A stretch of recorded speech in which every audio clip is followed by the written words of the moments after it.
வணக்கம், நமஸ்காரம், ஸ்தோத்திரம். அன்பான சகோதர சகோதரிகளே, நஸ்ரேன இயேசு கிறிஸ்துவின் இனி நாமத்தில் உங்கள் ஒவ்வொருவரையும் வாழ்த்துகிறோம். இந்த அருமையான நாளை, அருமையான சந்தர்ப்பத்தை தந்த பரலோக தேவனுக்கு, எம்பெருமானாகிய இயேசு கிறிஸ்துவுக்கு, பரிசுத்த தேவனுக்கு, திரியேக தேவனுக்கு எல்லாம் துதி கன மகிமையும் செலுத்தி உங்கள் யாவரையும் நாங்கள் வாழ்த்துகிறோம், வரவேற்கிறோம். எங்களோடு கூட இந்த தொடர் போதனையில நீங்கள் இணைந்திருப்பது எனக்கு மிக மிக ஒரு உற்சாகத்தை அளிக்கிறது. தெரிஞ்சவங்களுக்கெல்லாம் ஷேர் பண்ணியிருப்பீங்கன்னு நாங்கள் நம்புகிறோம். ஷேர் பண்ணலனாலும் இப்போ ஒன்றும் கெட்டு போகல, ஷேர் பண்ணுங்க. ஏன்னா இன்னைக்கு இந்த காலங்களில் என்னென்னத்தையோ ஷேர் பண்ணுறாங்க. தவறான காரியங்களை, தீங்கான காரியங்களை, கொஞ்சம் கூட எதுவுமே இல்லாமல் கண்டென்ட்டே இருக்காது. ஆனால் அதெல்லாம் பார்த்தீங்கன்னா கோடான கோடி பேர் உட்காந்து பார்த்துட்டு இருப்பாங்க. இது வேத வசனத்திலிருந்து நம்ம போதித்து கொண்டு வரோம். இதை ஷேர் பண்ண வேண்டிய கடமை, பிறரோட பகிர்ந்து கொள்ள வேண்டிய கடமை உங்களுடையது. சரி, போகட்டும். நாம் இந்த தொடர் போதனையில இன்றைக்கு பார்க்கக்கூடிய அத்தியாயம் கடைசி அத்தியாயமா இருக்கலாம், இல்லை என்றால் இன்னும் ஒரே ஒரு செஷன் அதிகமா போகலாம், அவ்வளவுதான். இந்த தொடர் போதனையின் பெயர் மரியாள், இயேசுவின் தாயார், இவர் யார் என்று தெரியுமா என்கிற அந்த தலைப்புல அன்னை மரியாள் இயேசுவின் தாயாரின் ரகசியங்கள் என்கிற அந்த தலைப்புல, பெரிய ரகசியம்லாம் சொல்ல முடியாது. இந்த உலகத்தால பார்த்தீங்கன்னா வேதத்தில் எழுதியிருக்கக்கூடிய இந்த அன்னை மரியாளை அவ்வளவாக அவர்களுக்கு தெரியாது. ஆனால் இந்த உலகத்தால சித்தரிக்கப்படக்கூடிய மாதா என்கிற அன்னை மரியாளை எல்லாத்துக்குமே தெரிஞ்சிருக்கு. ஆனா இங்க எதை நாம் பின்பற்ற வேண்டும், எதை நாம் பின்பற்றக்கூடாது என்று சொல்லியெல்லாம் நியாயத்தீர்ப்பின் சிங்காசனத்துல உட்கார்ந்து கொண்டு நான் நியாயத்திற்கு யாரையும் வரவில்லை. கர்த்தரும் அப்படி செய்யக்கூடிய ஒரு நபர் கிடையாது.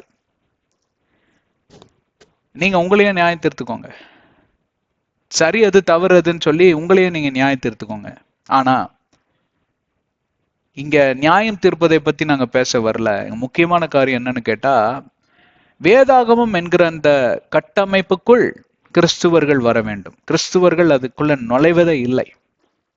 கத்தோலிக்கர்களை பத்தி மட்டும் பேசலங்க. ஏன்னா இந்த தொடர் போதனையோட தலைப்பு அப்படியா அவ்வாறா இருப்பதனால் எல்லாரும் நினைச்சுக்கிறீங்க, ஓகே கத்தோலிக்கர்களை தாக்குறதுக்கு தான் இவர் வந்திருக்காரு, ஏன்னா இவர் பந்துகாசுன்னு நினைக்கிறேன் அப்படின்னு. நான் யாருன்னு உங்களுக்கு உண்மையாலுமே தெரியாது. அதனால நீங்க என்ன அப்படி பத்தி பேசுறது சரியல்ல. அதே போல நான் எந்த தரப்பட்ட மக்களையும் சப்போர்ட் பண்ணி இவங்க தப்பு இவங்க சரின்னு எந்த மெசேஜாவது இருக்கான்னு நீங்க எடுத்து பார்த்துக்கோங்க. எத்தனை ஆயிரக்கணக்கான மெசேஜ்கள் எங்க சேனல்ல இருக்கு. ஒரு ஒரு ஒரு மெசேஜ்ல கூட, ஒரு சர்மன்ல கூட பார்ப்பீர்களானால் ஒரு போதனையிலையும் இந்த தரப்பட்ட மக்கள் சரி இவர்கள் எல்லாம் தவறு என்று சொல்லி நாங்க பேசினதே கிடையாது. வேதாகமத்தில் எழுதியிருக்கிறதன் படி இது தவறு இது சரி என்று சொல்லுவது வேதாகமத்தின் அடிப்படையில தான் சொல்லியிருக்கிறோமே தவிர, நீங்க வழிபடக்கூடியவர்கள் எல்லாம் இவர்கள் மேன்மையானவர்கள், இவர்கள் ரொம்ப கீழே தாழ்த்தப்பட்டவர்கள் என்று சொல்லி நாங்க சொன்னதே கிடையாது. அதனால இந்த போதனை கத்தோலிக்கர்களுக்கு மட்டும் அல்ல, கத்தோலிக்கர்கள் மாதா என்கிற அந்த மரியாள் வேதத்திலிருந்து அவர்கள் கடைபிடிக்கிறார்களா இல்லையா என்று ஒரு மாடலா இந்த தொடர் போதனை நாங்க வச்சிருக்கிறோம். இதே போல பல தொடர் போதனைகள் உண்டு. பெந்தகாஸ்மார்களுக்கு உண்டு, சிஎஸ்ஐமார்களுக்கு உண்டு, புரொட்டஸ்டன்ட்மார்களுக்கு உண்டு. ஏனென்றால் என்னுடைய பிரதான ஊழியம், என்னுடைய அழைப்பு என்னவென்றால், என்னுடைய சகோதர சகோதரிகள், கிறிஸ்துவ சகோதர சகோதரிகள் இன்னும் இந்த வேதாகமம் என்கிற கட்டமைப்புக்குள் எனக்கு தெரிஞ்சு 90% வரவே இல்லைங்க. நான் இந்த வேதாகமம் என்கிற கட்டமைப்புக்குள் வருவதற்கு எனக்கே 20 வருடத்துக்கு மேலாக ஆயிற்று. 18 வயதுல நான் ரட்சிக்கப்பட்டேன். ஏறத்தாழ 38 வயது வரைக்குமே எனக்குள்ள நிறைய குறைபாடுகள், போராட்டங்கள், ஆவிக்குரிய போராட்டங்கள், குழப்பங்கள், இதுக்குள்ளதான் நானும் வாழ்ந்துட்டே வந்தேன். அதுக்குன்னு நான் யாருக்கிட்டையும் போய் கவுன்சிலிங் செஷனுக்கோ இல்லை அப்பாயின்மெண்ட் ஃபிக்ஸ் பண்ணிட்டு பாஸ்டர் எனக்கு இதை கொஞ்சம் விளக்குறீங்களா அப்படின்னு சொல்லிட்டோ, இல்லை பைபிள் காலேஜுக்கு போய் அங்கே சேர்ந்து இந்த காரியங்கள் எல்லாம் கற்றுக்கொண்டோ இதெல்லாம் பண்ணலைங்க. நான் செய்ததெல்லாம் ஒன்றைத்தான். வேதாகமத்தை திரும்பவும் திரும்பவும் திரும்பவும் வாசித்து கொண்டே இருந்தேன், தியானித்து கொண்டே இருந்தேன், தேவனிடம் மன்றாடி கொண்டே இருந்தேன், அவரிடம் சம்பாஷித்து கொண்டே இருந்தேன், அவரிடம் கேள்விகளை கேட்டுக்கொண்டே இருந்தேன். அதன் மூலமாக வந்த வெளிப்பாடுகளை தான் இந்த நாளில நான் பிறரோட பகிர்ந்து கொள்ளும்படி ஆண்டவரே இந்த ஊழியத்தை எனக்கு திறந்து தந்தார். 2020 இதை ஆரம்பித்தோம். வெற்றிண்டை போட்டுக்கொண்டு பல பல அத்தியாயங்களை நாங்கள் செய்து கொண்டு வந்திருக்கிறோம். எவ்வளவு பிளேலிஸ்ட் பார்த்தீங்கன்னா நூற்றுக்கணக்காக பிளேலிஸ்டே இருக்கு, ஆயிரக்கணக்கான மெசேஜஸ்கள் இருக்கு. ஒன்றும் அதாவது நாங்கள் ஏற்கனவே ப்ரீ ஷெட்யூல் பண்ணி வச்சிருப்போம். 2027 வரைக்கும் ஏற்கனவே பேசியாச்சு, ஷெட்யூல் பண்ணியாச்சு. ஆனால் டெய்லியும் ஒன்னொன்று ரிலீஸ் பண்ணாலே யாரும் பார்க்க மாட்டேங்கிறாங்க. அதனால தான் ஒரு நாள் விட்டு ஒரு நாள் இந்த மாதிரிலாம் ஒரு ஷெட்யூல், ஒரு பேட்டர்ன் வச்சு ரிலீஸ் பண்ணிட்டு இருக்கோம். ஒரு நாளைக்கு 3 மெசேஜ் ரிலீஸ் பண்றதுக்கு நான் ரெடி, கேட்கறதுக்கு ஆள் இல்லையே, வீணா போயிடக்கூடாதுல்ல. அதனால மெதுவா ரிலீஸ் பண்ணிட்டு வரோம். இப்படி கருத்தாய் செய்யக்கூடிய இந்த ஊழியத்திற்கு மூல காரணமே நீங்க தான். உங்களுக்கு சேவை செய்வதுதான் என்னுடைய கடமை. அதே போல இப்படின்னு சொல்லலாம், எங்கள் சேவை உங்களுக்கு தேவை. இந்த சேவையை நீங்க நிராகரித்தீங்கன்னா இழப்பு உங்களுக்கு தான், பிரியமானவர்களே.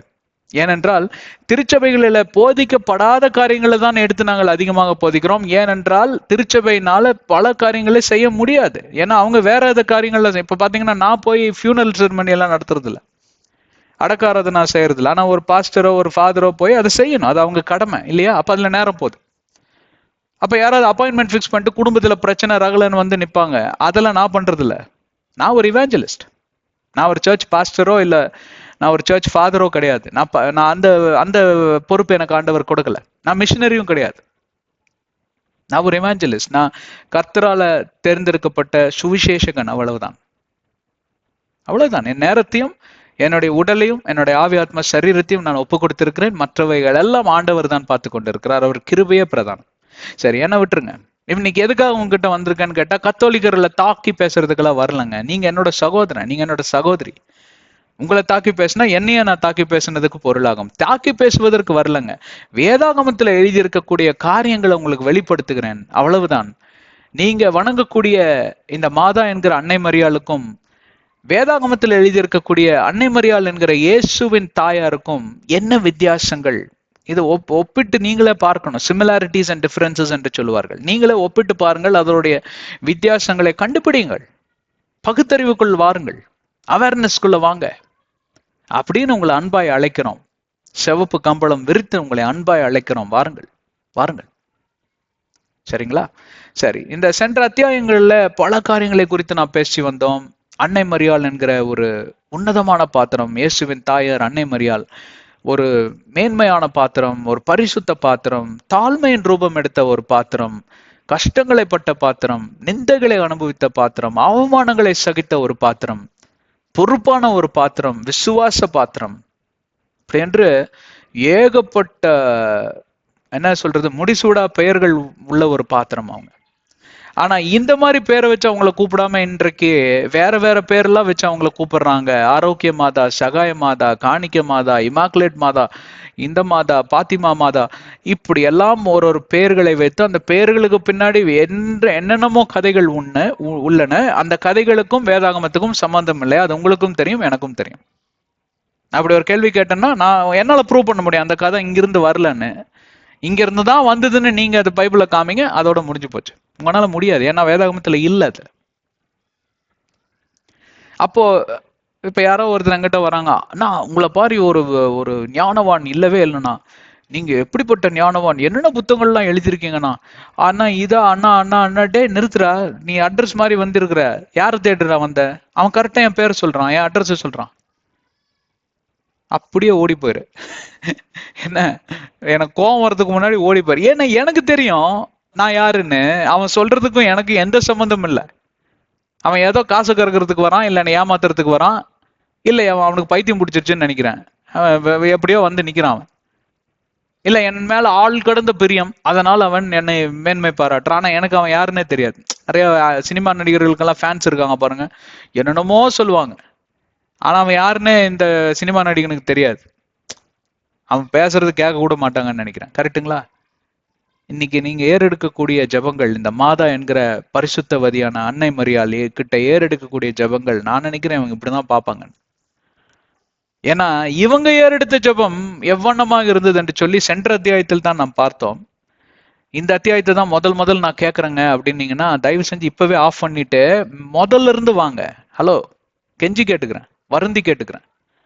ஏன்னா இது நம்ம கடைசி அத்தியாயமா இருக்கலாம், இல்லை இதை விட இன்னும் ஒரு அத்தியாயத்துக்கு போகலாம், அவ்வளவுதான். உங்ககிட்ட கெஞ்சி கேட்டுக்கிறேன், தயவு செஞ்சு முதல்ல இருந்து வாங்க. அப்ப சென்ற அத்தியாயத்துல என்ன பார்த்தோம்னா, சாங் ஆஃப் மேரி, மரியாள் பாடின பாடலை குறித்து பார்த்தோம். அது பாடல்னா சும்மான்னு பாடுறது இல்லைங்க. அது பாடல்னா அது ஒரு கவிதைன்னு சொல்ல முடியாது. அது எப்படின்னா இருதயத்தை எப்படியே ஊத்தி இருக்காங்க அன்னை மரியாள். அது எவ்வளவு கருத்துகள் இருக்கு, எவ்வளவு பரிசுத்த ரகசியங்கள் இருக்கு, ஆண்டவர் அவங்க எவ்வளவாக புரிந்து வைத்திருக்கிறாங்க. இயேசு கிறிஸ்து என்கிற ரட்சகருக்கு என்ன விதமான ஒரு மேன்மையின் ஸ்தானத்தை கொடுத்திருக்கிறாங்க, தன்னை எவ்வளவாக தாழ்த்தினாங்கன்னு சொல்லி, அவங்க தாழ்த்தப்பட்ட அந்த, அதாவது அவங்க தாழ்மையில இருந்த அந்த காரியங்கள் எல்லாமே அவங்களே சாட்சியாக அங்க சொன்ன காரியங்கள். அவங்க ரொம்ப ஏழ்மையான குடும்பத்திலிருந்து வந்தவங்க. நீங்க வேதாகம் முழுசும் அலாசி பாருங்க. அவங்க சார்பா அவங்களுக்காக வக்காலத்து, அதாவது வக்காலத்துங்கிறது கெட்ட வார்த்தை கிடையாது, அட்வொகேட், வக்காலத்து வாங்குறதுக்கு அவங்க தாயோ தகப்பனோலாம் வரலங்க. இந்த பெண்ணு எலிசபெத்தை பார்க்க போறா. இந்த சின்ன பெண் 13 வயசு பெண் கர்ப்பவதியா இருக்கிறாங்க. இவங்க கூட கூட பெரியவங்க யாரும் வரல, தெரியுமா? கவனிச்சு பார்த்திருக்கலாம். அப்படின்னா அவங்க கூட நிறைய பேர் பிறந்திருக்கலாம், அக்கா தங்கச்சிங்க அண்ணன் தம்பி எல்லாம் இருந்திருக்கிறோம், பெரிய குடும்பம். ஆனா இது மட்டும் வேற டைப். இந்த சிறு பிள்ளை மட்டும் 13 வயசு குழந்தைங்க. 13 வயசுன்னு என்ன குழந்தை தாங்க, அது என்ன தெரிய போகுது? இந்த குழந்தை மட்டும் ஒரு வேற விதமான ஒரு பெண், வேற ஒரு சிந்தனை. அப்போ there is no family background. இன்னைக்கு பாத்தீங்கன்னா ஒரு பெரிய ஆக்டர், அவரோட பையன் வந்தாருன்னா அவருக்கு பெரிய புகழ்லாம் கிடைக்காது. ஏன்னா இவரோட பையன் இவரு அப்படிம்பாங்க. ஒரு பெரிய அரசியல்வாதி, அவரோட பையன் அரசியலுக்கு வந்தா இவரோட பையன் இவரு, அதனாலதான் இவருக்கு பேர் புகழ் எல்லாம். அப்படி நம்ம அன்னை மரியாளுக்கு பார்ப்பீர்கள்னா பெரிய பேக்ரவுண்ட் எல்லாம் கிடையாது. அவரோட பையன் அவரோட பொண்ணாக்கும் இவங்க அப்படின்னு ஒரு பேக்ரவுண்ட் கிடையாது. அதனாலதான் அவங்க இருதயத்தை ஊத்துறாங்க. எனக்கு யாருமே கிடையாது, இந்த உலகத்தால நிராகரிக்கப்பட்ட அநாத பிள்ளை நான், என்னையா தேடி வந்தீர் ஆண்டவரே, என் கர்ப்பத்தின் கனியவா நீர் ஆசீர்வதித்தீர் ஆண்டவரே, என் கர்ப்பத்திலேயா ரட்சகராக இயேசு கிறிஸ்துவ நீர் தேவனாக பிறக்கிறீரே அப்படின்னு இயேசு கிறிஸ்துவே அங்க புகழ்றாங்க, போற்றுறாங்க. போற்றி பாடின பாடல் தான் இது. ஆனால் நானும் பல தேர் சுற்று பிரகாரத்துக்கெல்லாம் போயிருக்கேன், குறிப்பா வேளாங்கண்ணிலாம். அந்த தேர் சுற்று பிரகாரத்தை 3 தடவை சுத்தி வர்றதுக்குள்ள இந்த மாதா என்கிற அன்னை மரியாளை என்னென்னமா சொல்லி புகழ்வாங்க தெரியுங்களா? அது எதுவுமே வேதாகமத்துல கிடையாது. அப்போ அங்க ஒரு சிலையை நீங்க வடிவமைத்து அந்த சிலையை தூக்கி கொண்டு போக ஒரு 4 மனிதர்களை நியமித்து அந்த சிலையை போற்றுவதற்கும் புகழ்வதற்கும் அழகாக ஒரு கட்டுரைகளை நீங்களே எழுதி மேன்மை பாராட்டி பேசிட்டு நாங்கள்லாம் கத்தோலிக்க கிறிஸ்துவர்கள், மாதாவின் சீடர்கள் என்று சொல்வீர்கள். ஆனால் வேதாகமம் என்கிற கட்டமைப்புக்குள் நீங்கள் எப்படி நுழைவீர்கள்? வேதாகமம் என்கிற கட்டமைப்புக்கும் உங்களுக்கும் என்ன சம்பந்தம் உண்டு? அன்பு சகோதர சகோதரிகளே, நியாய தீர்ப்பு நாளில தேவனிடம் நின்று என்னத்தை நீங்க சொல்லுவீங்க? ஏன்னா இந்த உலகத்திற்கு இரட்சகராக வந்தார் தேவனே, கர்த்தராகிய தேவனே இரட்சகராக வந்தார். அவர் பெயர் தான் இயேசு கிறிஸ்து.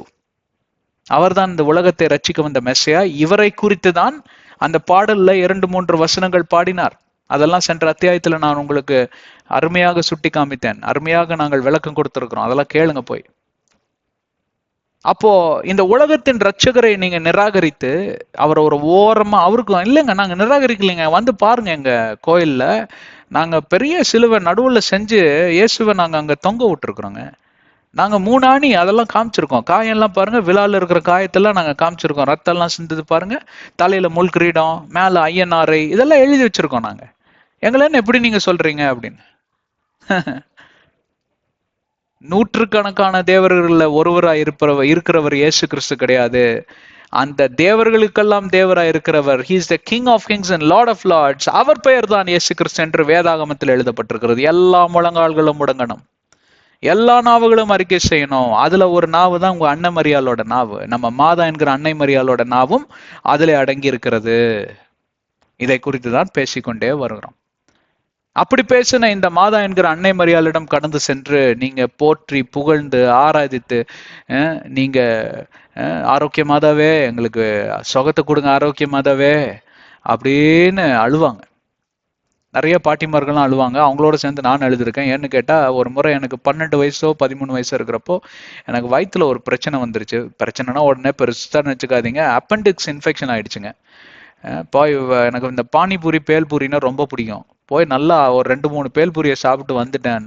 வயிறு புடுங்கு புடுங்குன்னு புடுங்கி விட்டு அப்பெண்டிக்ஸ் இன்ஃபெக்ஷன் ஆயிடுச்சு. நடுராத்திரியில் என்னை கூட்டு போனாங்க எங்க அப்பா. கூட்டு போய் அங்க ஒரு டாக்டர் சொன்னாரு, இந்த டேப்லெட் கொடுக்குற 5 நாள் இது சரியாகலைன்னா வயிற்று கிழிச்சு அந்த அப்பெண்டிக்ஸ் ஆப்ரேஷன் பண்ணி ஆகணும்ட்டாங்க. 13 வயசு. அப்போ அந்த நாட்களில் அன்னைக்கு வந்து செவ்வாய்க்கிழமையா இருப்பதனால் அடுத்த நாளில் புதன்கிழமை அங்க சகாய் மாதா கோயிலான்னு தெரியல. ஆமா, சகாய் மாதா கோயில் காட்டூர் என்கிற ஒரு இடத்துல இருக்கக்கூடிய ஒரு கோயிலுக்கு நாங்கள் செல்லுகிறோம். அங்க என் தாயார் வரவில்லை, நானும் என் தகப்பனும் மட்டும் செல்லுகிறோம். அங்க குறுமிளகு, உப்பு இதெல்லாம் அந்த பொட்டலத்துல கொடுப்பாங்க வெளியில. அதை எடுத்துட்டு போய் அன்னை மரியாளோட சிலுவை அந்த சுருவத்திற்கு முன்பே இந்த உப்பெல்லாம் கொட்டி அங்கே முதல் முறையாக நான் ஜெபம் செய்கிறேன். ஆரோக்கிய மாதாவே, எங்க அப்பா சொல்லி தராங்க, ஆரோக்கிய மாதாவே எனக்கு சுகத்தை கொடுங்கன்னு. போய் ஜெபம் பண்ணுடா போ, முட்டிக்கால் போட்டு ஜெபம் பண்ணுன்னு எங்க அப்பா தாங்களை பிடி, ஏன்னா உடம்பு சரியில்லை இல்லையா, தாங்களை பிடித்திருக்கிறாரு. நான் முட்டி போட்டு அங்க ஜெபம் செய்கிறேன். நீங்க நம்புறீங்களோ இல்லையோ, என்னால ஜெபம் செய்ய முடியலங்க. ஏன்னா எனக்கு இது ஒரு அர்த்தமில்லாத ஜெபமா எனக்கு தோணுச்சு. அப்ப எங்க அப்பாவோட அனுமதியை நான் பெற்றுக்கொண்டு, எங்க அப்பாவுக்கு, என் தகப்பனுக்கு ஞாபகம் இருக்கான்னு தெரியல, அவர் இன்னும் இருக்கிறாரு, ரொம்ப வயதான காலத்துல இருக்கிறாரு. நான் சென்றேன். நான் பக்கத்துல இயேசு கிறிஸ்துவோட பெரிய சிலுவை இருக்கு. காட்டூர் கோயில் நல்லா இருக்கும். அந்த காட்டூர் கோயில்ல நிறைய சினிமா ஷூட்டிங் எல்லாம் கூட நடந்திருக்குது கோயம்புத்தூர்ல. அங்கே சென்று என்ன இயேசு கிறிஸ்துவோட அந்த பெரிய சிலுவை இருக்கு பாத்தீங்களா, நான் அங்க போய் கொஞ்சம் நேரம் ஜெபம் பண்ணுமே, ப்ரேயர் பண்ணுப்பா அப்படின்னு சொன்னேன். அவருக்கு ரொம்ப பிடிச்சு போச்சு. வாடா ராஜா, வாடா கண்ணான்னு கூட்டு போய் அங்க அவரும் கூட உக்காந்துக்கிட்டாரு. 2 கரங்களையும் உயர்த்தி என்ன அறியாமலே நான் ஜெபம் செய்தேன். எனக்கு சுகத்து கொடுங்க ஏசு சாமி அப்படிதான் கூப்பிடுவாங்க. ஏசப்பான்னு கூப்பிட மாட்டாங்க. அது பெந்தெகோஸ்து ஜெபம் ஆயிடுச்சு. ஏசு சாமி அப்படின்னு, எனக்கு வயிறு வலிக்குது, என் வயிறு வலி சரியாகணும் ஏசு சாமி, சரி பண்ணி கொடுப்பீங்களா அப்படின்னு கேட்டுட்டு வீட்டுக்கு வந்துட்டேன். அது அற்புத விதமா சரியா போச்சு. ஆபரேஷன் தவிர்க்கப்பட்டது. இந்த அற்புதத்தை என்னால மறக்கவே முடியாது. அதே போல அந்த மாதாவிடம் சென்று நான் ஏறெடுத்த அந்த ஜெபம் எனக்கு என்னோட இருதயத்தோட ஒட்டல. அப்ப நான் வேதாகமம்ன்ற என்னன்னு தெரியாது, வேதாகமத்தை தொட்டு கூட பார்த்தது கிடையாது, வேதாகமம் தெரியும். நான் ஒரு கத்தோலிக்கங்க, 13 வயசு கத்தோலிக்கன். மரியாளுக்கு என்ன வயசோ அதே தான் எனக்கும். அப்ப அந்த மரியாளிடம் சென்று என்னால ஜெபிக்க முடியல. என் ஆவியில ஒரு போராட்டம். அப்பவே எனக்கு பரிசுத்த ஆவியானவருடைய அபிஷேகம் இருந்திருக்குது, எனக்கு தெரியல. என்னை வழி நடத்துகிறவர் என்னுடைய பரிசுத்த ஆவியானவராக இருந்திருக்கிறார். அப்போ அந்த வேதாகமத்தை எடுத்து எல்லாம் 5 வருஷம் கழிச்சு ரசிக்கப்பட்டு வாசிக்கிறப்போ 18 வயசுல எனக்கு ஞாபகம் வந்தது இந்த இது. அப்போ நான் என்ன சொல்ல வரேன்னு கேட்டா, இன்றைக்கு விழிப்புணர்வோடு நடக்கிறவர்கள் மிக மிக குறைவு. வேதாகமத்தின் கட்டமைப்புக்குள் நடக்கிறவர்கள் அதை விட குறைவு. வெளியில இருக்கிறவங்க தான் அதிகம். யார் உங்களுக்கு சொன்னா? எங்க அப்பா சொன்னார். உங்க அப்பாவுக்கு யார் சொன்னா? அவங்க அப்பா சொன்னார். அவங்க அப்பாவுக்கு யார் சொன்னா? அவங்க அம்மா சொன்னாங்க. அவங்க அம்மாவுக்கு யார் சொன்னா? அவங்க தாத்தா சொன்னாங்க. இப்படியே ஒரு குடும்ப பாரம்பரியமாய் கடந்து வந்துதான் இன்றைக்கு எல்லாரும் கொத்து கொத்தாக இந்த மாதிரி காரியங்கள்ல ஈடுபடுகிறார்கள். இது நான் இது வரைக்கும் பாத்தீங்கன்னா ஒன்னு கவனிச்சு பார்க்கணும். விக்கிரக ஆராதனை நீங்கெல்லாம் நரகத்துக்கு போவீங்கன்னு கூட நான் சொல்லல. ஆனா அது சொன்னாலும் எந்த தவறும் கிடையாது. ஏன்னா வேதாகமத்துல எழுதி இருக்கு, you shawl not bow down before any god or goddesses. நானே தேவன், எல்லா கணமும் எனக்குரியது என்று சொல்லி ஆண்டவர் அங்க எழுதியிருக்கிறார். அதன் நிமித்தமாக கூட நீங்க நியாய தீர்க்கப்படுவீர்கள். அதன் நிமித்தம் விக்கிரகாரத்தில் ஈடுபட்டு இருக்கிறவங்க எல்லாருமே, விக்கிரகங்கிறது வெறும் சுரூப ஆராதனை கிடையாதுங்க. விக்கிரகங்கிறது எது வேணா இருக்கலாம். இயேசுவின் ஸ்தானத்துல எதை வேணா நீங்க கொண்டு வந்து வைக்கலாம். பக்கத்து வீட்டு பெண்ணா இருக்கலாம், ரகசிய தொடர்புல நீங்க இருக்கக்கூடிய ஆணா இருக்கலாம், இல்ல கண்டதையும் பாக்குறீங்களா டெலிவிஷன்ல, சினிமா பைத்தியமா இருக்கலாம், கிரிக்கெட் பைத்தியமா இருக்கலாம். இவன் எல்லாமே விக்கிரக ஆராதனை பண்றவன் தான். எல்லாரும் நரகத்துக்கு தான் போவான், நீங்க மட்டும் கிடையாது. அதுல சுரூப ஆராதனை ஒன்று, அவ்வளவுதான். அதனாலதான் நான் அதை பத்தி ரொம்ப எம்பசைஸ் பண்ணி பேசல, நான் அதை விட்டுட்டேன். அது உங்களுக்கும் ஆண்டவருக்கு இருக்கிறது, வேதாகமத்தில் இருக்கு, நீங்க கண்ணை திறந்து படிச்சு பாருங்க, உங்களுக்கே புரியும். ஆனா இங்கே நான் கத்தோலிக்கனாக வாழ்ந்ததுனால் இந்த காரியத்தை நான் சொல்ல வேண்டிய கடமைக்கு நான் தள்ளப்பட்டிருக்கிறேன். இதை சொல்லலைன்னா எனக்கு நரகாக்கினை உறுதி. எனக்கு சொன்னாயா? நீ உன்னோட அயலானிடம் சொன்னாயா? உன்னோட கத்தோலிக்க சகோதரனிடம் சொன்னாயா? ஆண்டவரே சொல்லலைங்க, சொன்ன கோச்சுக்குவாங்க, எல்லாம் தெரிஞ்சவங்களா போயிட்டாங்க, சொந்த பந்தம் எல்லாம் இன்னும் அதுல தான் இருக்கிறாங்க. என்ன இருந்தாலும் சொந்தம் சொந்தம் தான் இல்லைங்க அப்படின்னு சொல்லி முடிக்கிறதுக்குள்ளேயே அங்க என்ன கையை காலை பிடிச்சி தூக்கி வீசிடுவாங்க. முதலாவது என் ஆத்மாவை நான் காப்பாற்றணும், அப்புறம் அழிந்து போற மற்ற ஆத்மாக்களையும் காப்பாற்றணும். ரெண்டு கடமை இருக்கு எனக்கு, இல்லைங்களா? அதனாலதான் இந்த காரியத்தை நாங்க செய்யறோம். ஆங்கிலத்துல நிறைய பேச போறோம், மிஸ் பண்ணிடாதீங்க. மதர் மேரியை பத்தி நிறைய பேச போறோம்.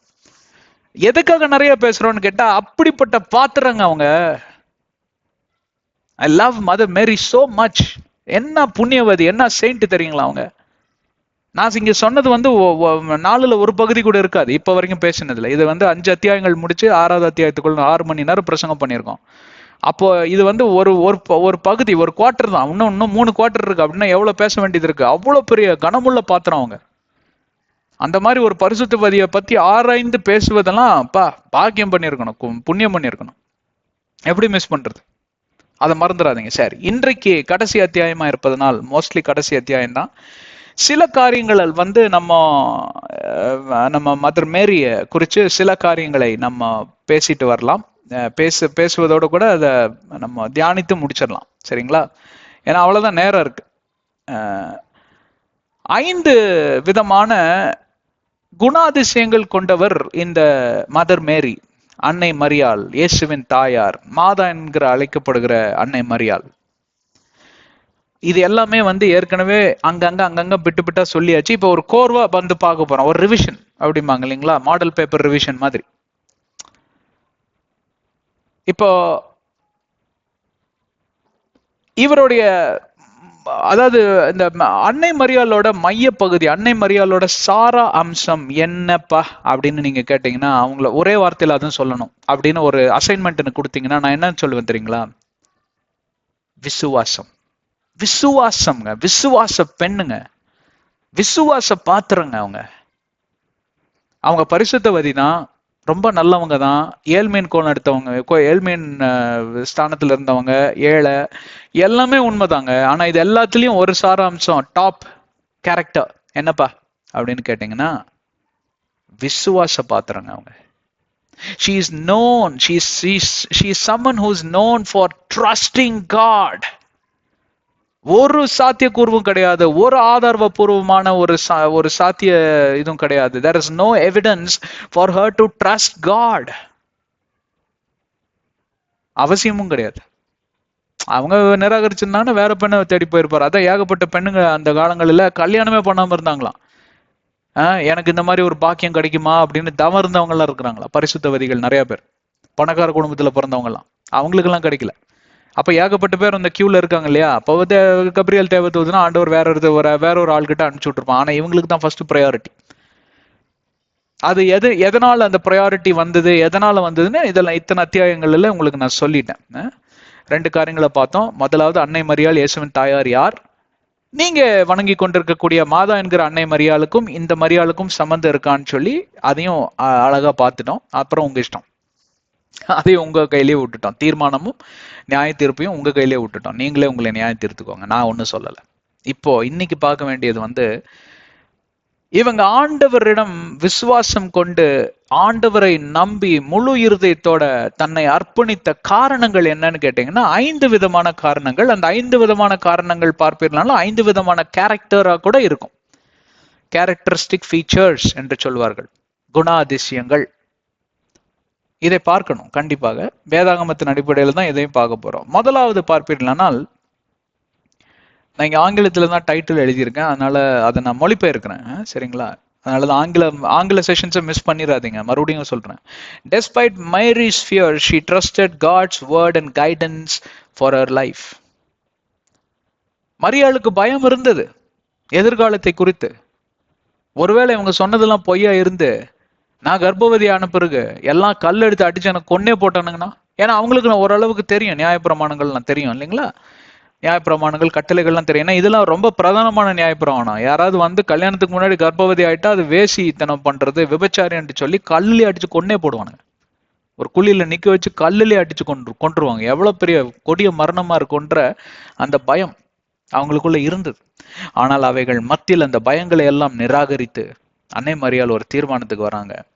நான் தேவனை நம்புவேன், நான் என் ஆண்டவரை விசுவசிப்பேன், நான் அவரிடமிருந்து அவருடைய வழிநடத்துதலை நான் பெற்றுக்கொண்டு என் வாழ்க்கையை நான் வாழ்வேன் சொல்லி அவங்க ஒரு தீர்மானத்துக்குள்ள வராங்க.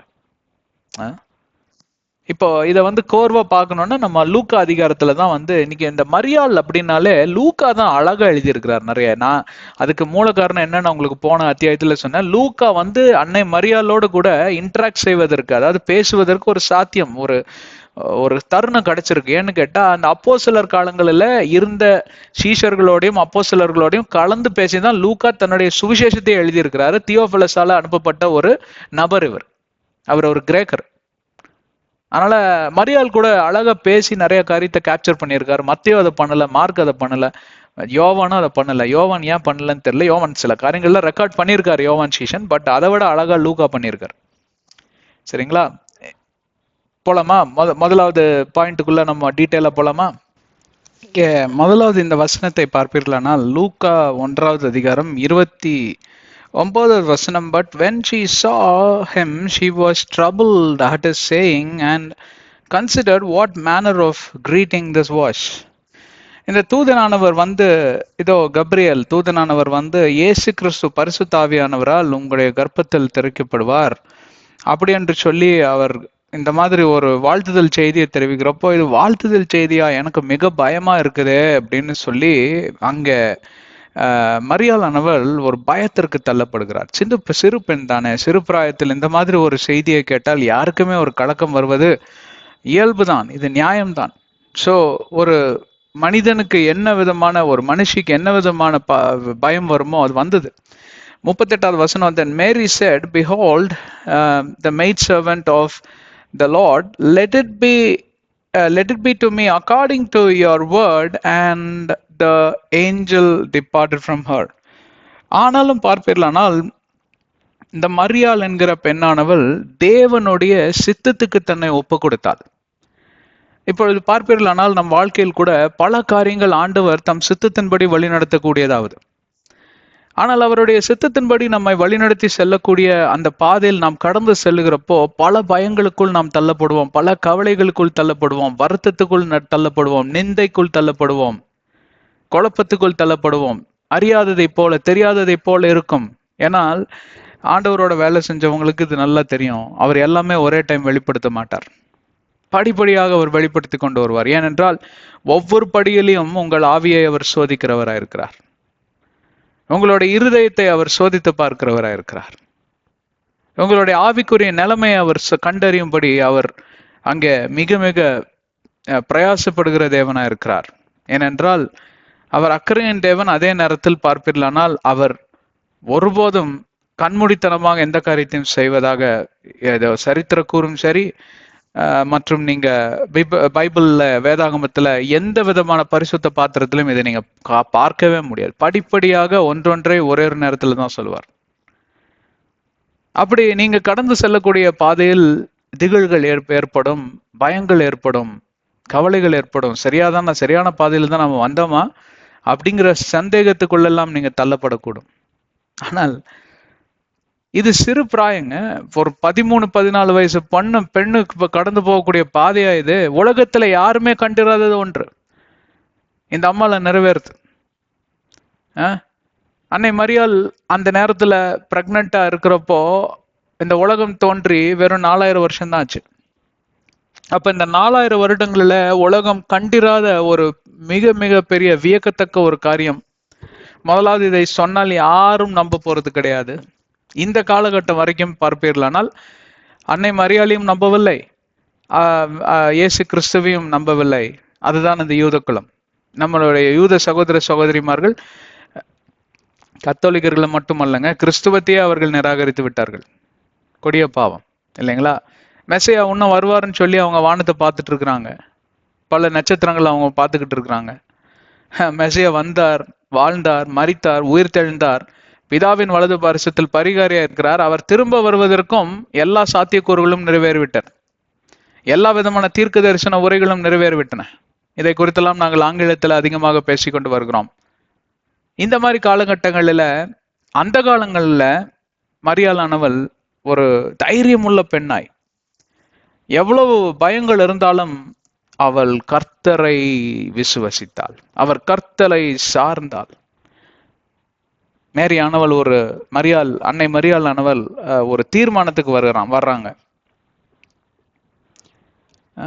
அதே மாதிரிதான் இந்த இடத்துல இருந்து நாம் கற்றுக்க வேண்டிய மிக முக்கியமான பாடம் என்னவென்றால், மரியாளை போலவே பல நேரங்களில பல கேள்விகளுக்கு மத்தியில பதில் தெரியாத நேரங்களுக்கு மத்தியில நீங்க ஆண்டவராகிய தேவனை இயேசுவின் நாமத்தில் நீங்க விசுவசிக்க வேண்டும். கர்த்தரை சார்ந்த அவருடைய வார்த்தையில அவருடைய வாக்குத்தத்த வசனங்கள்ல நியாயப்பிரமாணங்கள் கட்டளைகள்ல நாம் சார்ந்து அந்த வழியிலாக நடந்து செல்லக்கூடிய காரியமாவது. இது நாம் முதலாவதாக கற்றுக்கொள்ள வேண்டிய ஒரு பாடம். தைரியமுள்ள ஒரு பெண், தைரியமுள்ள ஒரு பெண்.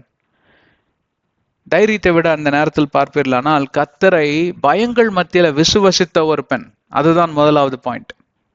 முதலாவது இந்த கேரக்டர் பார்ப்பீர்களானால், அவர்களுடைய இயல்பு, அவர்களுடைய சுவாபம் பார்ப்பீர்களானால் இதுதான். இதனாலதான் மரியாள் மேல ஆண்டவருக்கு ஒரு பிரியம். இரண்டாவதாக ஒன்றொன்றாய் பார்த்து நாம் முடித்து விடலாம். இதுவே கடைசி அத்தியாயம் 99%. ஓகே, 1வது அதிகாரம் 46 55 வசனத்தை நாம் ஏற்கனவே பார்த்து விட்டோம். மரியாளுடைய சாங் இல்லையா? இப்ப சென்ற அத்தியாயத்துல அதுதான் பார்த்தோம் நம்ம. இது இரண்டாவது காரியம் என்னவென்றால், இரண்டாவது சுவாபம் என்னவென்றால் பார்ப்பீங்கன்னா, அன்னை மரியாள் ஆனவள் சோதனைகள் மத்தியில அவள் கர்த்தரோடு கூட பிரயாணம் செய்ய கற்றுக்கொண்டாள். நானும் நீங்களும் எல்லா விதத்திலும் சோதிக்கப்படுவோம்.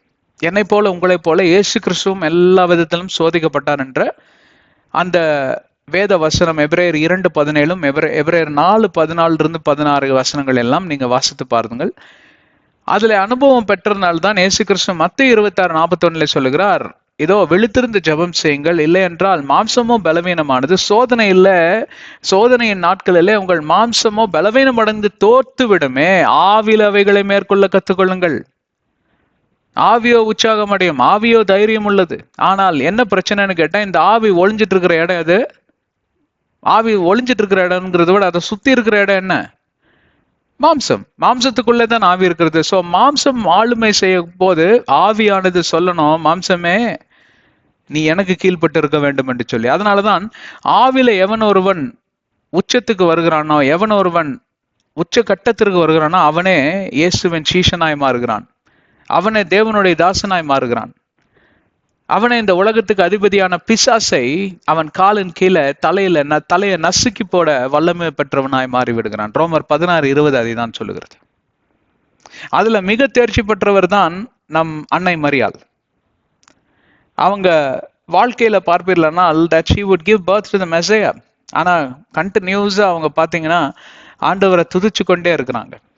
அவங்க இருதயத்துல ஏதோ சந்தேகங்கள் உண்டு, பயம் உண்டு. பட் அவைகளை எல்லாம் அவர்கள் நிராகரித்து அவைகள் மத்தியில, அதாவது சோதனையின் மத்தியில அவங்க கடந்து செல்லுகிறப்போ அவங்க தேவனை விசுவசித்தாங்க, தேவனை ஆராதித்தாங்க.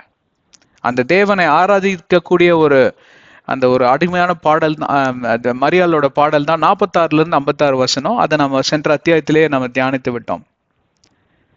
மரியாள்னால எப்படி அந்த ஒரு விதமான ஒரு பிரைசஸ்குள்ள வர முடிஞ்சது, ஆண்டவரை ஆராதிக்கக்கூடிய அந்த ஒரு காரியத்துக்குள் வர முடிந்தது என்றால், மரியாள் ஆனவர் அந்த துதிகளுக்கு பின்னே இருக்கக்கூடிய வல்லமையை அவள் உணர்ந்து கொண்டாள்.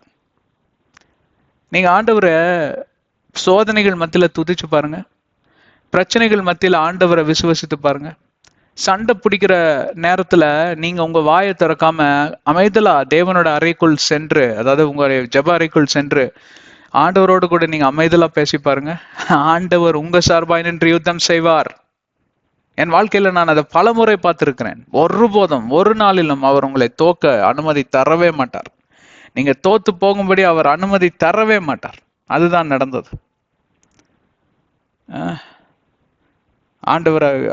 ஆண்டவராகிய தேவனை மரியாளானவள் அவர் எவ்வளவு நம்பத்தக்கவர் என்று சொல்லி எல்லாம் அவர் அங்க இதோ ஆண்டவரை துதிக்கக்கூடிய காரியத்தை நான் பார்க்கலாம். ஆனா அவங்க வாழ்க்கையில இன்னும் முழுசா நிறைவேறல. இப்பதான் சொல்லியிருக்காங்க விஷயத்தைய. எவ்வளவு ஒரு விசுவாசம் பார்த்தீங்களா? எவ்வளவு ஒரு நம்பிக்கை பார்த்தீங்களா? சோதனைகள் மத்தியில ஆண்டவரை துதித்தாள். சோதனைகள் மத்தியில ஆண்டவரோடு கூட தன்னுடைய ஆவில பலம் கொண்டாள். இதுதான் இந்த அன்னை மரியாள். இந்த அன்னை மரியாளிடமிருந்து நீங்க கற்றுக்கொள்ள வேண்டும் என்று சொல்லிதான் இந்த அன்னை மரியாள் என்கிற பாத்திரத்தை ஆண்டவராகிய தேவன் உருவாக்கினார். எப்பொழுது உருவாக்கினார்? ஆதியாகமத்திலே உருவாகிவிட்டாள். 4000 வருஷத்துக்கு முன்னாடியே தெரியும். அதாவது ஆதியிலேயே ஏறத்தாழ இந்த உலகம் தோன்றி 45 இருந்து 50 ஆண்டுகளுக்குள்ளதான் இந்த சோதனையில ஆதாம் ஏவாளும் விழுந்து போனார்கள். முதலாவது ஆதாம் விழுந்த அந்த மாத்திரத்திலே இரண்டாம் ஆதாமை ஆண்டவராகிய தேவன் அனுப்பும்படி அங்க திட்டமிட்டார். அந்த திட்டத்தோடு கூட இணைந்தவர் தான் இந்த அன்னை மரியாள். எவ்வளவு சாதாரணமா நீங்க மாதாவே அப்படின்றீங்க. பயங்கர உன்னதமான பாத்திரங்க. இயேசு கிறிஸ்துவுக்கு எவ்வளவுக்கு எவ்வளவு முக்கியத்துவம் இருக்கிறதோ அந்த அளவுக்கு முக்கியத்துவம் அன்னை மரியாளுக்கும் உள்ளன. ஏன்னா அன்னை மரியாள் இல்லாம, without that virgin Mary there is no baby Jesus Messiah to be born in this earth. விளங்குகிறதா? அதனாலதான் சோதனைகள் மத்தியில நம்ம தேவனை துதிக்க கற்றுக்கொள்ள வேண்டும். இது இரண்டாவது காரியம். மூன்றாவது காரியம், Mary's sufferings drew her closer to God. சோதனைகள் வேதனைகள் மத்தியில, துன்புறுத்துதல் மத்தியில, அதுதான் சரியான பதம், துன்புறுத்துதல் மத்தியில எவ்வளவுக்கு எவ்வளவு அவங்க துன்புறுத்தப்பட்டாங்களோ அவ்வளவுக்கு அவ்வளவு அவங்க ஆண்டவரை கிட்டி சேர்ந்தாங்க. இயேசு கிறிஸ்துவுக்கு தாயானவராய் இருந்ததுதான் மரியாளுக்கு கிடைத்த மிகப்பெரிய கணம். அதே அதே கணத்தோடு கூட அவங்களுக்கு கனவீனமும் வந்தது. அதை மறந்து விடக்கூடாது. அதே அந்த கணத்தோட சேர்ந்து அவர்கள் நிறைய பேர் துன்புறுத்தினாங்க அவங்கள.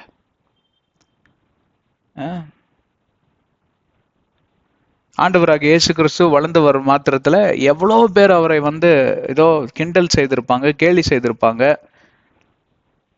ஏன் சிலுவையில போகும் நாள் மட்டும் எவ்வளவோ நிந்தைகள் மத்தியில இயேசு கிறிஸ்து கடந்து போயிருக்கிறார்.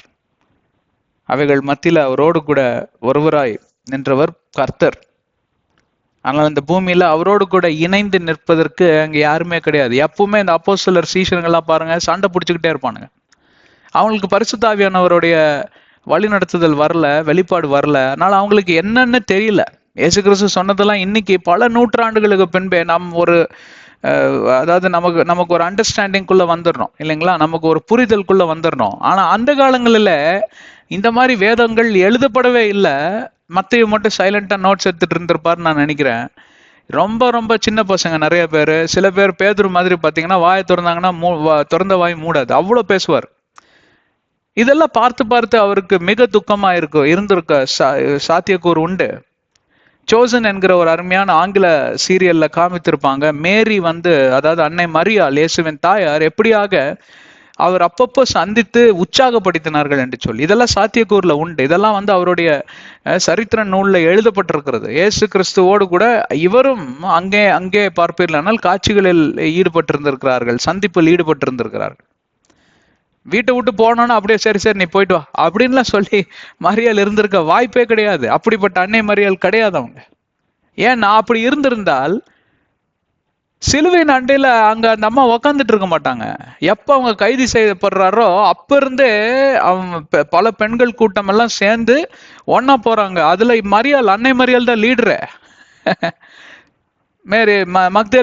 மேரி மக்தலினும் அதுல மரியாள் அவங்க இருக்கிறாங்க. மக்தலின் மரியாளும் அதுலயும் ஒரு லீட் இருக்காங்க. எல்லா பெண்கள், தைரியமான பெண்கள். என்ன நினைச்சிட்டு இருக்கீங்க? அங்க சிலுவை நண்டையில இருந்தது ஃபுல்லா பெண்கள் தாங்க. பெண்கள் அவ்வளோ ரொம்ப கேவலமா இன்னைக்கு பேசக்கூடிய உலகத்துலதான் இருக்கிறோம். என்ன ஒரு பொம்பளையா இருந்துட்டு இப்படியெல்லாம் நீ பேசுற அப்படின்னு கேவலமா பேசுறாங்க. தவறு. பெண்களுக்கு இருக்கக்கூடிய தைரியம் எப்படிப்பட்ட தைரியம் தெரியுங்களா? எந்த விதத்திலையும் நமக்கு பலவீனர்கள் அவர்கள் கிடையாது. ஆனால் ஆண்டவர் நியமித்த இந்த ஸ்ட்ரக்சர், அதாவது இல்லங்களுக்கு அதாவது தலைவர்கள் யார் என்று கேட்டால் ஆண்களே. அப்படிதான் ஆண்டவர் ஸ்ட்ரக்சர் பண்ணியிருக்காங்க. எந்த விதத்திலையும் பெண்கள் கீழானவர்களே கிடையாது. அதற்கு இவங்க பெரிய உதாரணம்.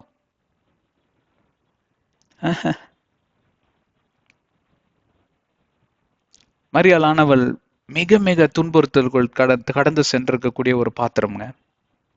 ஆனால் அவைகள் மத்தியில அவர் எப்பொழுதும் தேவனோடு கூட இணைந்து நடக்கக்கூடிய ஒரு நல்ல பரிசுத்தவதியா இருந்தார்கள். தன்னுடைய மகனுக்கு உற்சாகத்தை தரக்கூடிய ஒரு நல்ல தாயாரா இருந்தார்கள். எவ்வளவு முறை இயேசு கிறிஸ்துவானவர் யோசித்திருப்பார், நான் இந்த உலகத்திற்கு முன்குறிக்கப்பட்ட மெஸ்ஸையா, ஆனால் இங்கே ஒரு தச்சன் வேலை செய்து கொண்டிருக்கிறேன்னு யோசிக்காம இருந்திருப்பாரா? அதை குறித்து ஜெபிக்காம இருந்திருப்பாரா? அதை குறித்து சோர்ந்து போகாம இருந்திருப்பாரா? கண்டிப்பாக சோர்ந்து போயிருப்பார். அந்த காலங்களில் உற்சாகப்படுத்தினவர் யாரா தான் இருப்பா. எந்த மனிதர் யார் இந்த அப்போஸ்தலர்கள் சீஷர்கள் ஒருவரும் கிடையாது. அவங்க கூட பிறந்த சகோதர சகோதரிகள் இவரை வேற மாதிரி தான் பாசிருக்காங்க. இன்னும் சரியான மொழிபெயர்ப்புல பார்த்தா தாவீதை he was a bastard child அப்படின்னு சொல்லிதான் சரித்திர நூல் சொல்லுது. நிறைய படங்கள்ல கூட அந்த வார்த்தையை தான் பிரயோஜனப்படுத்தி இருப்பார்கள். அதே போலதான் இவரையும் பார்த்தார்கள். யாரோ ஒரு ரோமர் இந்த அம்மாவை கற்பழிச்சு இவர் கர்ப்பமா இருக்கலாம், அப்படியெல்லாம் தான் அந்த கிராமத்துல பேசிக்கிட்டாங்க. இயேசு கிறிஸ்துவ பத்தி ரொம்ப கீழ்த்தனமா தான் பேசிக்கிட்டாங்க. அந்த நிந்தைக்குள் கடந்து சென்ற இயேசு கிறிஸ்துவோட இன்னொருத்தரும் பிரயாணம் செய்யறாரு. அதுதான் மரியாள், அன்னை மரியாள். நிந்தைகள் மத்தியில ஆண்டவரோடு கூட பிரயாணம் செய்தவர். அதே போலதான் ஆண்டவராகிய தேவன் என்னையும் உங்களையும் பார்த்து கேட்கக்கூடிய கேள்வி, உங்களுடைய நிந்தைகள் மத்தியில அவரோடு கூட நீங்க பிரயாணம் செய்றீங்களா? அவரை சார்ந்து நடக்கிறீர்களா? அவர் மேல நீங்க உங்க நம்பிக்கை விசுவாசனை வைத்திருக்கிறீர்களா? இல்ல உங்க பலன் மேலயும் உங்க மேலயோ இல்ல யாரோ மனிதர் மேலயோ நீங்க நம்பிக்கை வச்சிருக்கீங்களா? நாம் கடந்து போகிறப்போ இந்த நிந்தைகள் பாத்தில அந்த நிந்தையே நம்மை விழுங்கி விடலாம். ஆனால் அவைகள் மத்தியில பரிசுத்த ஆவியானவருடைய வழிநடத்துதலுக்குள் நாம் அடங்கி இருக்க வேண்டும். அந்த வழிநடத்தல் தான் நம்மை இட் வில் சஸ்டெயின் அஸ், நம்மை பாதுகாத்துக் கொள்ளும், நம்மை பொறுப்பெடுத்துக் கொள்ளும். ஆண்டவராகிய தேவன் என்னை உங்களையும் ஆறுதல் படுத்துவார். God will comfort us in the midst of suffering என்று ஐசியா 57:18 சொல்லுகிறது. உபாகமம் 31:8 The Lord himself goes before you and will be with you. Do not be afraid, do not be discouraged என்று சொல்லி மோசே பக்தன் இஸ்ரவேல் ஜனங்களை நோக்கி அந்த சில கடைசி வார்த்தைகளில் இதுவும் ஒன்று உட்படும். அந்த வார்த்தையை அவர் பிடித்து கொண்டார். யாரு? அன்னை மரியாள், இயேசுவின் தாயார். தெரியுதுங்களா எவ்வளவு பெரிய பாத்திரத்தை பத்தி நம்ம பேசிட்டு இருக்கிறோம் இங்க?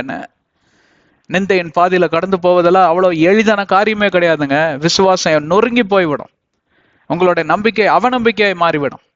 உங்களுடைய எதிர்பார்ப்புகள் எல்லாம் சுக்குநூறாய் உடைந்து போன அந்த மாத்திரத்துல தேவனை சார்ந்து இருக்கிறதுக்கு வாய்ப்பே இல்லை. கோபம் வந்துடும், ஆண்டவர் மேல கோபம் வந்துடும். ஆனா இவங்க என்னைக்குமே அப்படி பிஹேவ் பண்ணதே கிடையாது. 4வதாக மரியாளானவள் தேவனை, அதாவது Mary trusted God in the unknown, ஆங்கிலத்துல ரொம்ப எளிதா வருது.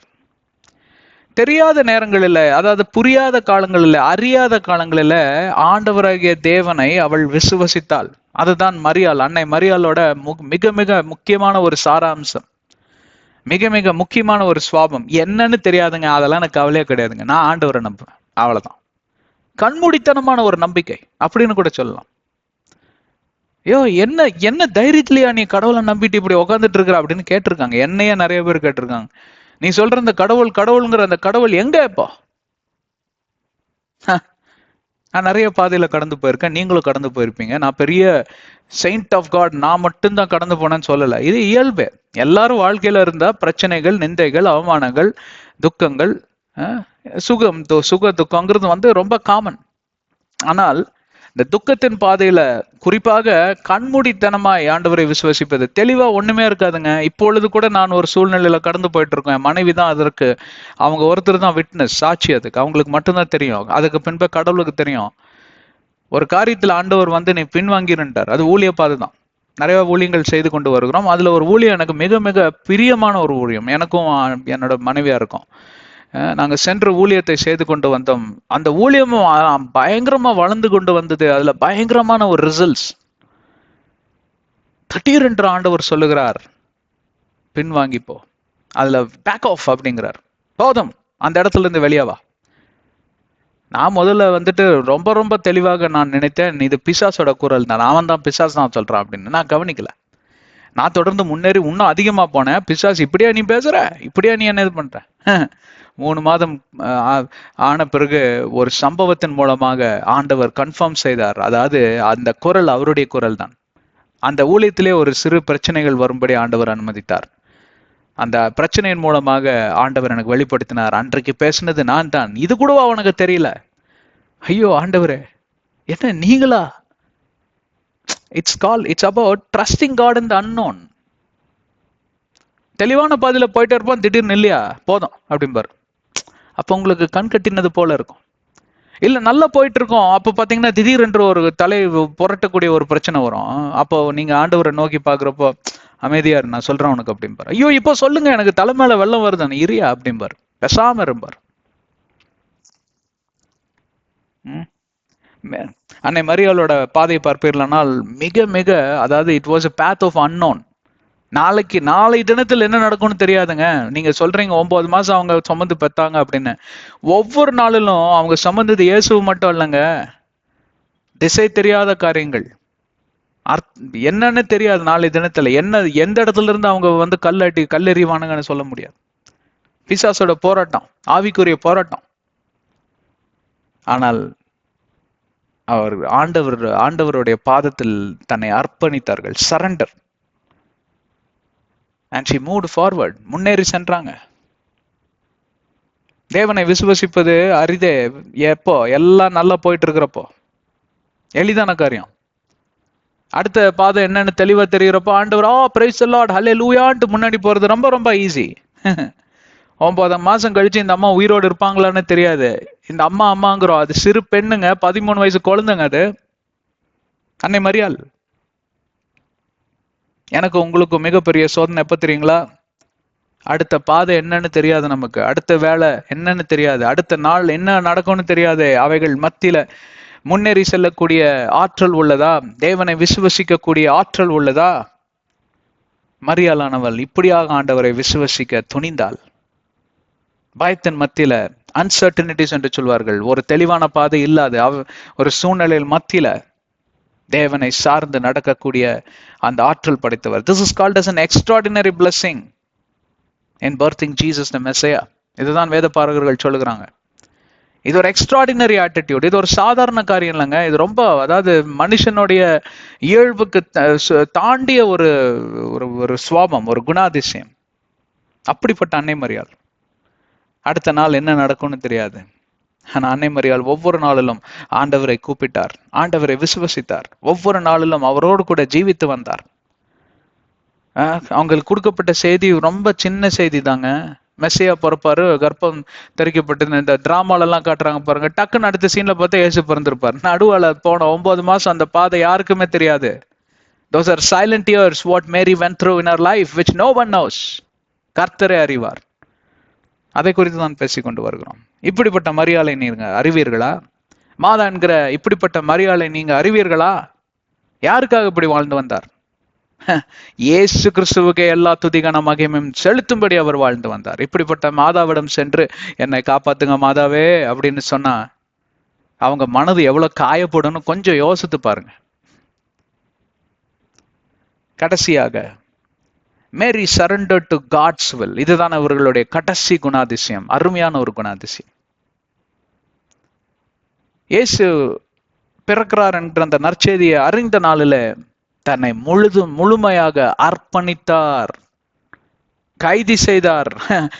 அவர் கைது செய்யப்பட்டார். கைது செய்யும்படி சரணடைந்தார். எதற்காக சரணடைந்தார்? ஆண்டவருடைய விருப்பம் நிறைவேறட்டும், என்ன நிந்தை தான் வரட்டுமே, நான் கொல்லப்படட்டுமே, நான் அடிக்கப்படட்டுமே, என்னை பத்தி தூஷண வார்த்தைகள் பேசட்டுமே, என்ன வேணா செய்யட்டும், காரி துப்பட்டுமே, கல்லால் அடிச்சு கொல்லட்டுமே. அதாவது தானியல் காலத்துல சாத்ராக் மேஷக் ஆபேத்நேகோ 3 நண்பர்கள் இருந்தாங்க. அந்த நாட்களில் தானியல் வெளிப்பிரயாணமா அவர் போய்விட்டார். அப்ப அந்த 3 நண்பர்களுக்கு வந்தது ஒரு சோதனை. இத்தனை நாள் தானியலோட நிழல்லயே அவங்க மறைஞ்சு வாழ்ந்து பழகிட்டாங்க. பட் இப்போ அவர் போன பிறகு அவங்களுக்கு வந்தது ஒரு சோதனை. ஆண்டவரிடம் எவ்வளவு அவங்க பற்றுதலா இருக்கிறாங்கன்னு சொல்லி ஆண்டவர் தெரிஞ்சுக்கணும்னு விரும்பினார். அப்ப அங்க ஒரு ராஜாவோட சிலை வைக்கப்பட்டது. ஒரு பெரிய முழக்கம், ட்ரம்பட், அதாவது பெரிய ஒரு முழக்கம் வரும். அப்ப எல்லாரும் குனிந்து வணங்கணும். இவங்க 3 பசங்க வணங்க மாட்டேன்ட்டானுங்க. ராஜாக்கு வந்தது பாருங்க கோவம். டேய், கடைசியா கேக்குறேன், வணங்குவீங்களா மாட்டீங்களான்னு. நீங்க எத்தனை தடவை கேட்டாலும் சரி, எங்க பதில் இதுதான். ஆனாலும் ராஜாவே, தூக்கி உனங்களை இந்த இதுல போடுங்க, சட்டியில தூக்கி போடுங்கட்டேன். சட்டின்னா சாதாரண சட்டி இல்லைங்க, பெரிய ஃபர்னேஸ். 7 முறை சூடு செஞ்சிருக்காங்க. கொண்டு போய் போட்டவன்லாம் செத்து போயிட்டான். இந்த பசங்களை கொண்டு போய் தூக்கி அவனுங்களை அதுல வீசுங்க. மறுபடியும் கேக்குறேன், கடைசியா ஒரு ராஜா, ஏன் டைமை வேஸ்ட் பண்ணிட்டு இருக்க, தூக்கி வீசியாங்களே. அப்படியே நீங்க தூக்கி வீசினால் எங்கள் தேவன் எங்களை காப்பாற்ற போதுமானவரா இருக்கிறார். ஒருவேளை அவர் காப்பாற்ற விட்டாலும் ராஜாவே தெரிஞ்சுக்கோங்க, உங்களை மட்டும் நாங்க குனிந்து பணிந்து வணங்கவே மாட்டோம். எங்களுடைய துதி கன மகிமை எல்லாம் எங்களுடைய இஸ்ரவேலாகிய தேவன் எங்கள் கர்த்தருக்கே உரியது, சார்ந்தது என்று சொன்னார்கள். நிந்தைகள் மத்தியில, பிரச்சனைகள் மத்தியில, பயத்தின் சூழ்நிலைகள் மத்தியில, அவமானத்தின் மத்தியில கர்த்தருக்கு துதிகணம் செலுத்தக்கூடிய அந்த சூழ்நிலை எப்பொழுதுமே ஈஸியான ஒரு பாத்வேவா இருக்காதுங்க. ரொம்ப எளிதான காரியமா இருக்காது. போட்ட நறுக்குமா பிசாசு உங்களை. அப்பொழுதுதான் நீங்க சோதிக்கப்படுவீங்க. எவ்வளவு பேர் என்னோட இருக்கீங்க? அந்த சோதனையின் மத்தியில ஆண்டவருடைய திட்டம் என்னில் நிறைவேறணுங்கிற அந்த பரிசுத்த அந்த ஒரு உள்ளம் படைத்தவர் தான் இந்த அன்னை மரியாள். தன்னையே சரணடைய செய்தார். ஆண்டவருடைய கரங்கள் எல்லாம் ஷீ சரண்டர்ட். என்ன வேணா பண்ணுங்க, என்னை அழைத்த தேவன் என்னை கைவிட்டாலும் சரி, எனக்கு அதை பத்தி கவலை இல்லை. என்னை அழைத்தவர் உண்மை உள்ளவர். ஆனா கர்த்தர் கைவிடல. என்றென்றைக்கும் கர்த்தர். அந்த 3 பசங்களையும் கர்த்தர் கைவிட்டாரா? கிடையாது. இயேசு கிறிஸ்து இறங்கி வந்தார் அந்த சட்டிக்குள்ள. அதை பார்த்து சாட்சியா சொன்னது ராஜா, அந்த பாகாலின் ராஜா நெபுகட்நேசர். ஏசு கிறிஸ்து சன் ஆஃப் காட் மாதிரி தெரியுது அப்படின்னு. மெஸ்ஸியா வருவார்னு என்ன எல்லாத்துக்கும் செய்தி தெரியும். அந்த இடத்துல அவர் இறங்கி வர்றாரு கீழே.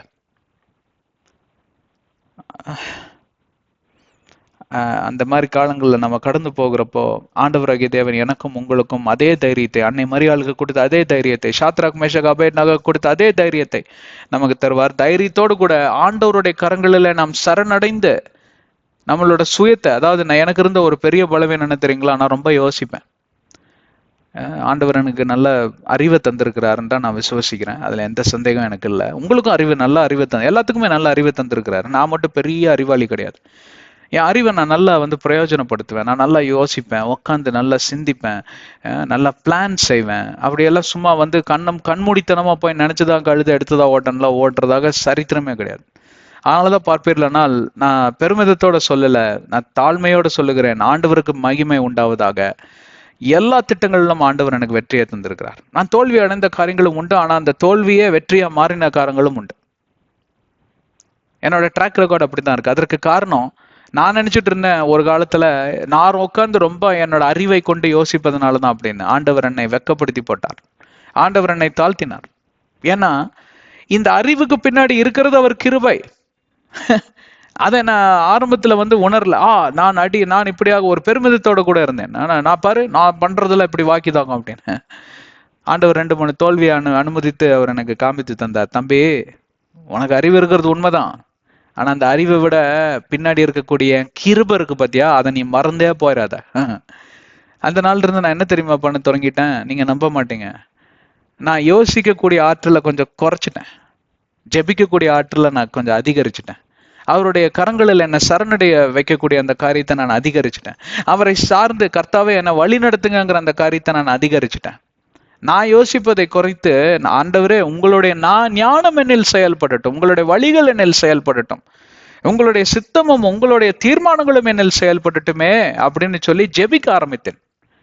அதுக்குன்னு உட்காந்து சும்மா கை தட்டிட்டு அல்லேலூயா ஆமென்னு ஜெபிச்சுட்டு மட்டும் இல்லைங்க. நாங்கள் அந்த அறிவையும் பிரயோஜனப்படுத்தி ஆண்டவர் வெளிப்படுத்துகிற அந்த காரியத்தை செயல்படுத்துவதற்கு அந்த துணிச்சலோடு கூட நாங்கள் முன்னேறி சென்றதுனாலதான் இன்றைக்கு பல வெற்றிகளை எங்களால் காண முடிஞ்சது.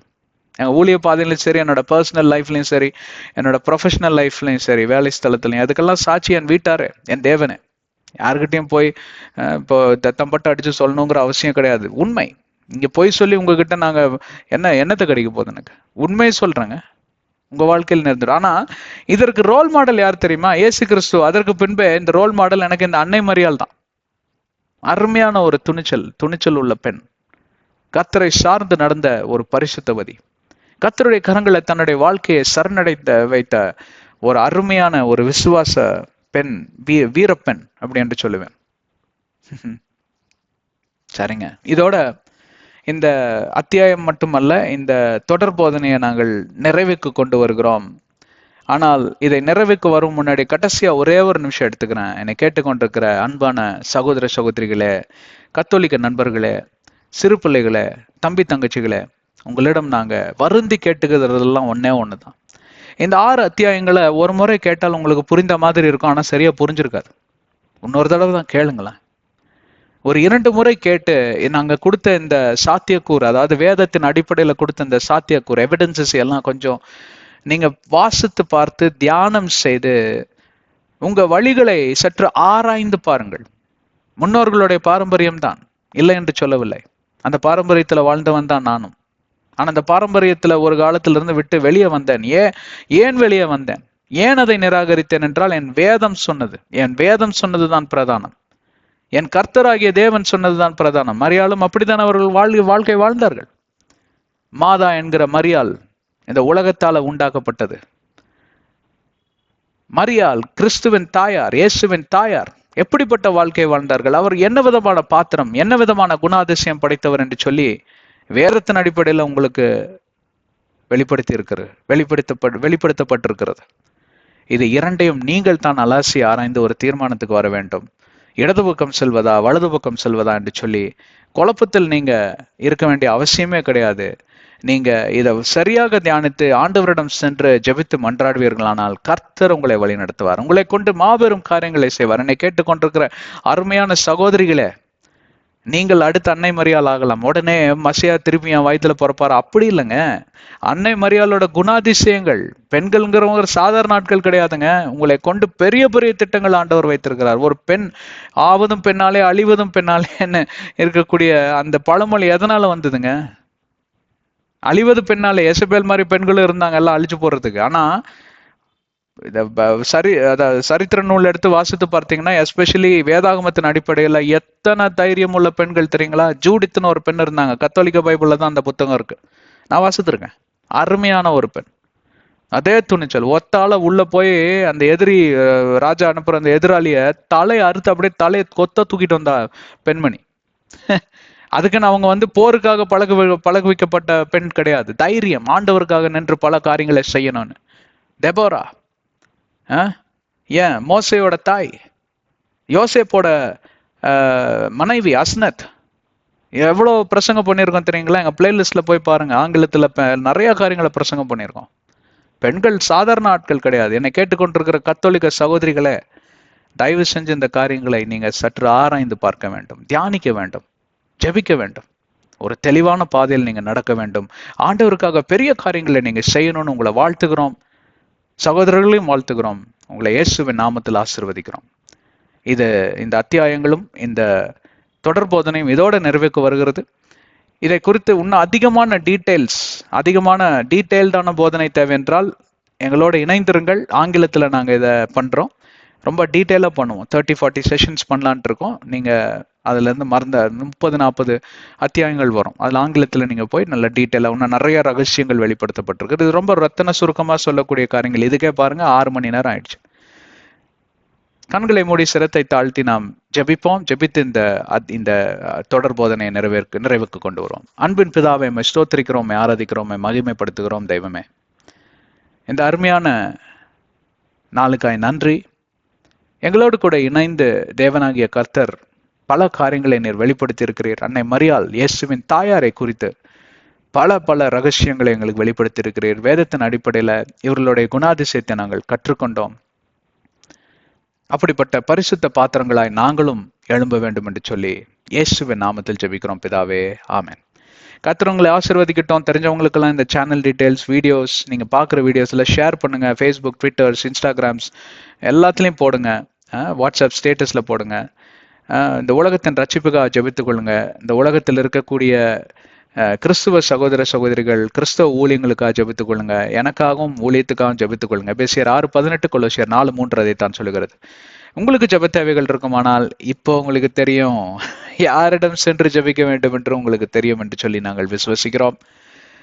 தயவு செஞ்சு வேற ஏதாவது காரியங்கள், ஒருவேளை நாங்க உங்க மனசை புண்படுத்தும்படி ஒன்றும் பேசல. நான் ரொம்ப ஜாக்கிரதையா தான் பேசினேன், ரொம்ப கஷ்டப்பட்டு பேசினேன், ரொம்ப நோட்ஸ் எல்லாம் எடுத்து ரிவ்யூ பண்ணி தான் பேசினேன். எனக்கு தெரிஞ்சு நாங்க யார மனசையும் புண்படுத்தல. ஒருவேளை உங்க மனசை நாங்க ஏதாவது இத்தனோண்டு கொஞ்சம் கூட ஒஃபெண்ட் பண்ணியிருந்தா, காயப்படுத்தியிருந்தா, அதற்காக மன்னிப்பு கேட்டுக்கிறோம். எங்க மேல கோவப்படாதீங்க. நாங்க உங்க நன்மைக்காக தான் இந்த காரியங்களை சொல்லிட்டு வரோம். வேதாகமத்தின் அடிப்படையில தான் இந்த காரியங்களை உங்களுக்கு கற்றுத்தந்தோம் நாங்க விசுவசிக்கிறோம். ஆண்டவர் உங்களை ஆசீர்வதிக்கட்டும். தொடர்ந்து எங்களோட இணைந்திருங்க. நாங்க எங்களோட ப்ரோக்ராம்ஸ் எல்லாம் தவறாம பாருங்கன்னு சொல்லி உங்கள் ஒவ்வொருவரையும் வரவேற்கிறோம். ஆண்டவர் ஆசீர்வதிப்பாராங்க. ஆமென், ஆமென், ஆமென்.